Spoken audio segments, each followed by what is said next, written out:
చిన్నపిల్లలప్పుడు పిల్లలంతా బడిలో కానీ ఇరుగు పొరుగు వారు కానీ వాళ్లకు వచ్చినటువంటి ఆటలు సంతోషంగా ఆడుకుంటుంటారు. అది కబడ్డీ కావచ్చు, జిర్రగోన కావచ్చు, పిచ్చిబంతి కావచ్చు, ముక్కు గిల్లేది కావచ్చు, ఏదైనా కావచ్చు.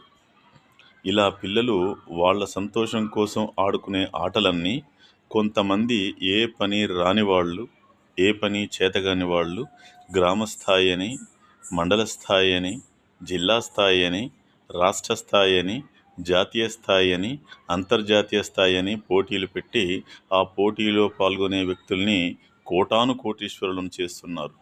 ఎంతోమంది కళాకారులు గ్రామాల్లో ఉంటారు. ఈ సినిమా తీసేవాళ్ళు మాత్రమే కళాకారులైనట్టు, వాళ్ళే గొప్పవాళ్ళైనట్టు ప్రజలు ఎప్పుడైతే పిచ్చిగా ఎగబడి చూస్తున్నారో వాళ్ళు కూడా కోటీశ్వరులు అవుతున్నారు. ప్రజలందరూ పేదవాళ్ళుగా